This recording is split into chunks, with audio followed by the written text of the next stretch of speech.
Lucky bank के अंदर दाखिल तो हो गया था, लेकिन जब मैनेजर ने उससे पैसे निकालने के लिए कार्ड मांगा तो उसके पास कार्ड नहीं था। उसकी फटेहाल हालत देखकर पहले ही मैनेजर को गुस्सा आ रहा था और उसमें लकी ने ये डिमांड रख दी थी कि वो फिंगरप्रिंट से पैसे निकलवाना चाहता था। लेकिन पानी तब सर के ऊपर से निकल गया जब उंगली मैच नहीं हुई। मैनेजर ने फोन निकाला और पुलिस को फोन लगाने लगा। अरे अरे ये क्या कर रहे हो? देखिए सर, मेरी बात सुनिए, मैं कोई क्रिमिनल नहीं हूँ। हो सकता है मैंने गलत उंगली लगा दी हो, बस आप मेरे को एक लास्ट बार फिंगरप्रिंट लगाने दो प्लीज। लकी ने उसके सामने हाथ जोड़ते हुए कहा, देख, ये उंगली भी अगर नहीं लगी ना तो फिर ये मत कहना कि मैं अगली उंगली भी ट्राई करके देखता हूँ। बार बार ऐसा नहीं चलने वाला है। अगर ये वाली काम नहीं की तो मैं सीधा पुलिस को फोन करने वाला हूँ अभी। मैनेजर ने लकी को धमकाते हुए कहा। उसने अपने एक हाथ में मशीन और दूसरे हाथ में मोबाइल फोन पकड़ा हुआ था। उसने अपने स्क्रीन पर पुलिस का नंबर खोल रखा था और उसका अंगूठा हरे बटन पर ही टिका हुआ था। इधर लकी ने अपने सीधे हाथ की उंगली को अपने पैंट से साफ किया और भगवान का नाम लेकर उसे उस मशीन पर लगा दिया। जैसे ही उसकी उंगली उस मशीन पर पड़ी, अब की बार फिर मशीन से एक आवाज आई और वो चमक कर हरी हो उठी। तभी मैनेजर के मोबाइल पर एक मैसेज आया। मैनेजर ने उस मैसेज को पढ़ना शुरू किया। Verification successful. खाता 1, नाम लक्ष्मण लाल अग्रवाल, खाता नंबर 01104। जैसे ही मैनेजर ने इस मैसेज को देखा, उसकी आंखें फटी की फटी रह गई थी। उस मशीन पर चमकती लाइट को देखते हुए लकी की आंखें भी चमक आई थी। लकी उस हरी बत्ती को देखते ही झूम उठा था और फिर उसने मैनेजर को घूर कर देखा। उसके दिमाग में वो सारी बातें चल रही थी जो मैनेजर उसे अभी थोड़ी देर पहले सुना रहा था। इधर मैनेजर ने उसके आगे हाथ जोड़े और खिसिया कर हंसते हुए कहा, लक्ष्मण सर, प्लीज मुझे माफ कर देना सर। मैं इस ब्रांच में नया आया हूँ और इसलिए मुझे मालूम नहीं था कि आप कौन हो। मैं इस ब्रांच का कस्टमर मैनेजर शशिकांत वर्मा हूँ। प्लीज आगे भी मेरा ध्यान रखना सर, प्लीज। Sorry sir. हाँ ठीक है, तो मुझे ये बताओ कि मेरे खाते में कितने पैसे रखे हुए हैं, लकी ने कहा और वो अब सोफे पर बैठ गया। मैनेजर उसके सामने ही खड़ा हुआ था और उसके खाते की जानकारी अपने फोन पर ही निकाल रहा था। उसने अपने फोन पर इधर उधर कुछ उंगलियां चलाई और बोला, हो गया सर, आपके खाते में इस वक्त 90,80,70,650 रुपए रखे हुए हैं सर। शशिकांत के खुद के होश इतनी बड़ी रकम को देखने के बाद उड़ गए थे। उसे विश्वास नहीं हो रहा था कि इस आदमी के खाते में इतना पैसा भी हो सकता था। लकी की शक्ल देखकर तो यही लग रहा था कि उसकी उम्र 20 से 22 साल से ज्यादा नहीं थी। ऐसे में अगर उसके खाते में इतना सारा पैसा रखा हुआ था तो ये वाकई बहुत बड़ी बात थी। शशिकांत अपने मन में ये सोच रहा था कि दुनिया के 99% लोग ही अपनी पूरी जिंदगी काम करने के बाद भी इतना पैसा नहीं कमा सकते थे जितना कि लकी के खाते में इतनी छोटी सी उम्र में रखा हुआ था। लेकिन लकी ने इधर जब उसके फोन में अपने खाते पर पड़ी हुई जानकारी को देखा तो उसे कुछ अजीब सा लगा। उसे लग रहा था कि उसे तुरंत इतने पैसों के हिसाब से अब अपनी जिंदगी को ढालने की कोशिश करनी शुरू कर देनी चाहिए, वरना उसके साथ वही होने वाला था जो आज बैंक में उसके साथ हुआ था। अरे सर, खाते में पैसे के अलावा और भी चीजें हैं जो मैं आपको बताना चाहता हूं सर। मैनेजर ने फिर से अपनी फोन पर उंगलियां फिराई और बोला, सर, एक तो आपके खाते में एक फरारी जुड़ी हुई दिखा रहा है सर। इसके अलावा आपके खाते में 2 किलो सोने की 100 ईंटें रखी हुई हैं, 5 किलो सोने की 20 ईंटें, पिकासो की 3 असली पेंटिंग हैं, 20 हीरे हैं 24 कैरेट के और भी बहुत कुछ है सर। मैनेजर ने हाफते हुए और अपने पसीने साफ करते हुए कहा। इतना सारा धन देखने के बाद शशिकांत की आंखें तो बाहर ही निकल आई थी। उसने कभी लकी जितना अमीर आदमी अपनी जिंदगी में नहीं देखा था। जितना पैसा और सोना और जायदाद उसके पास था, उसका 10% भी इस ब्रांच में किसी और के पास नहीं था। ठीक है, चलो मुझे एक कार्ड दे दो तुम, लकी ने अपने दोनों हाथों को अपने सिर के पीछे रखते हुए कहा। जी सर, मैं अभी आपके लिए एक नया कार्ड बनवा देता हूं सर। मुझे बस 10 मिनट दीजिए सर, बस 10 मिनट, शशिकांत ने कहा और फिर लकी के सामने ही निकल गया। जितनी देर में लकी ने अपने फोन पर फिर से उस मैसेज को खोलकर देखा, उतनी ही देर में मैनेजर उसके लिए एक चमकता हुआ सुप्रीम कार्ड लेकर उसके सामने आ गया था। लेकिन उस कार्ड को देखने के बाद ना जाने क्यों मैनेजर को ऐसा लग रहा था कि यह कार्ड लकी की संपत्ति के आगे कुछ भी नहीं था। फिर भी मैनेजर इसमें कुछ नहीं कर सकता था, क्योंकि वो जानता था कि उसके पास इस ब्रांच में इससे बड़ा और कोई कार्ड नहीं था। इसलिए फिलहाल वो लकी को यही दे सकता था। उसने उस कार्ड पर लकी का पूरा नाम लक्ष्मण लाल अग्रवाल गुदवा दिया था। लीजिए सर आपका कार्ड, पासवर्ड वगैरह सर आपको ईमेल पे मिल जाएगा। शशिकांत ने मुस्कुराते हुए कहा और वो लकी के सामने हाथ बांधकर खड़ा हो गया। इधर लकी ने उस कार्ड को उलट पलट कर देखा और फिर अपनी जगह से खड़ा होकर वो बाहर निकलने लगा। शशिकांत का मन तो यही कर रहा था कि वो उसे दरवाजे तक छोड़ने जाए, लेकिन उसकी ड्यूटी इसी ऑफिस में थी और वो किसी को बाहर छोड़ने नहीं जा सकता था। फिर भी वो लकी के लिए दरवाजा खोलने के लिए आगे आ गया था।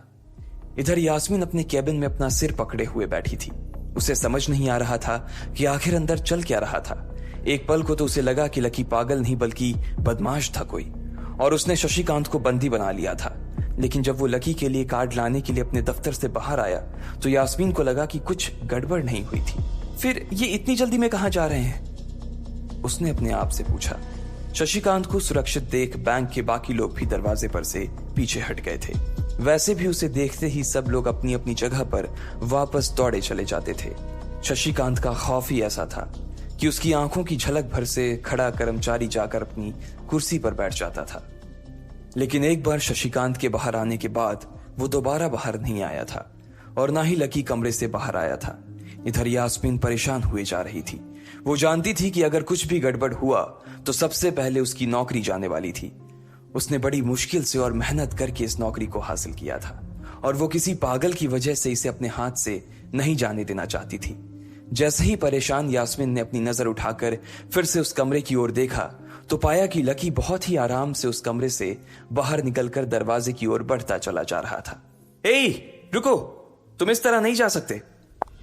यास्मीन जोर से चिल्लाई और भागते हुए लकी के पास चली गई। तुम्हारी हिम्मत कैसे हुई जबरदस्ती हमारे वीआईपी रूम में घुसे चले जाने की? यास्मीन ने गुस्से में पूछा। उसका मन तो यही कर रहा था कि वो अभी लकी का गिरेबान पकड़कर उसे झकझोर दे, लेकिन उसने अपने आप को रोक रखा था। मैंने पहले भी कहा था ना आपसे, मैं यहां सिर्फ अपना पैसा लेने आया था और कुछ नहीं, लकी ने कहा और मुस्कुराने लगा। यास्मीन ने देखा कि उसके हाथ में एक सुप्रीम कार्ड था और वो उसकी उंगलियों के बीच चमक रहा था। यास्मीन के दिमाग में आया कि लकी ने यह कार्ड कहीं अंदर से चुरा तो नहीं लिया, और इससे पहले कि वो यहां से चोरी करके भागता यास्मीन जोर से चिल्लाई, सिक्योरिटी, सिक्योरिटी। उसकी आवाज को सुनते ही दो बंदूक वाले गार्ड भागे भागे यास्मीन के पास आ गए। ये चोरी करके भाग रहा है, पकड़ो इसे। लकी ने जब यास्मीन के मुंह से ये बात सुनी तो उसके कान खड़े हो गए। इससे पहले कि वो वहां से अपनी जान बचाकर भाग पाता, सिक्योरिटी वालों ने उसे धर दबोच लिया था और फिर उसकी जेब टटोलने लगे थे। इधर यास्मीन ने देखा कि उस सुप्रीम कार्ड पर उसने अपना नाम भी गुदवा लिया था। तुम्हारी इतनी हिम्मत कि तुमने शशिकांत सर को डरा कर अपना नाम भी लिखवा लिया इस पर? इसकी जेब चेक करो, यास्मीन ने गुस्से से कहा। दोनों में से एक गार्ड लकी की जेब टटोलने लगा था। लकी की समझ में नहीं आ रहा था कि आखिर ये लड़की उससे समझ क्या रही थी। अगर उसे उसके खाते या इसकी संपत्ति या सिर्फ इसके परिवार के बारे में भी पता चल जाता तो भी यास्मीन उसके पैरों में गिर जाती। इससे पहले कि लकी अपनी सफाई में कुछ कह पाता, एक गार्ड बोला, मैडम, इसकी जेब में तो कुछ नहीं है, बल्कि फटी हुई जेब है इसकी। तभी उसकी बात सुनकर दूसरे सिपाही ने कहा, मैडम, हो सकता है ये इसी जेब में चाकू रख कर लाया हो और उसको निकालते वक्त उसी चाकू से इसकी जेब फट गई होगी, मुझे तो ऐसा ही लग रहा है। दूसरे सिपाही ने अपनी लड़खड़ाती जबान में बोला, अरे पागल हो क्या, ये सब आप लोग क्या बोल रहे हो? शशिका। इससे पहले कि लकी आके कुछ बोल पाता, एक गार्ड ने उसके दोनों हाथों को मरोड़ दिया था। इधर यास्मीन अपने मन में सोच रही थी कि अगर वो चाकू लाया था तो फिर वो चला कहां गया था। बाप रे! अचानक से यास्मीन की आंखें बड़ी सी हो गई थी। उसे लगा कि लकी ने उस चाकू से शशिकांत का खून कर दिया था। यास्मीन ने तुरंत अपना फोन निकाला और पुलिस को फोन मिलाते हुए कहा, हेलो पुलिस स्टेशन, मैं न्यू सिटी बैंक से बोल रही हूँ। हमारे बैंक में एक सनकी चोर घुस आया है और उसने हमारे कस्टमर मैनेजर का खून कर दिया है। आप प्लीज जल्दी आ जाइए सर। यास्मीन ने घबराते हुए कहा और फोन रख दिया। तब तक दोनों गार्ड ने लकी को नीचे घुटनों के बल बैठा दिया था और उसके सिर पर बंदूक तान दी थी। जैसे ही बाकी लोगों ने भी अपनी आंखों के सामने ये मंजर देखा तो वो सब लोग भी लकी के आसपास घेरा बनाकर खड़े हो गए। अंदर बैठे मैनेजर ने जब इस हलचल को देखा तो वो भी अपना सारा सिस्टम बंद करके बाहर आ गया। अरे क्या हो रहा है ये सब? उसने जोर से आवाज देते हुए पूछा।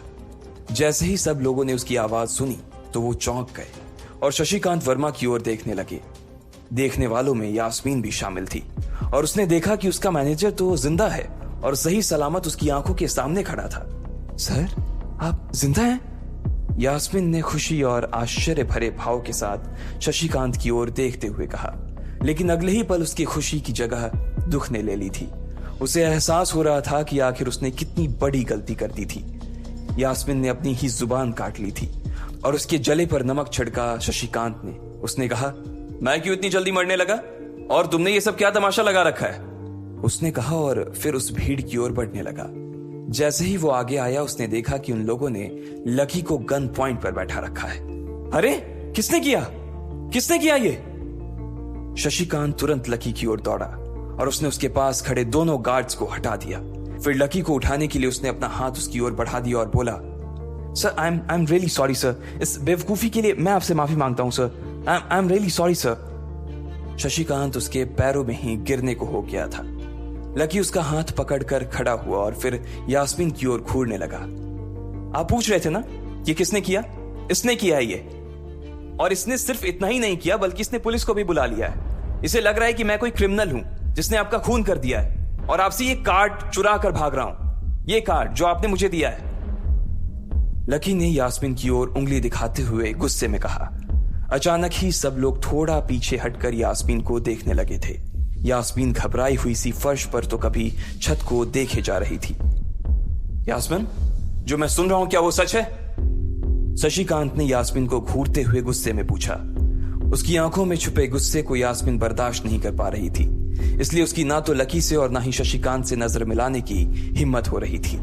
फिर भी वो जानती थी कि उसका चुप रहना इस वक्त उसके लिए बहुत खतरनाक हो सकता था, इसलिए उसने कहा, सर, ये सब मेरी गलती है सर। ये मेरी बहुत बड़ी मिसअंडरस्टैंडिंग है सर। मुझे लगा कि ये जबरदस्ती अंदर घुस आया है और इसने आपके ऊपर हमला करके आपसे जबरदस्ती ये कार्ड बनवा लिया है और फिर आपको मार दिया है सर।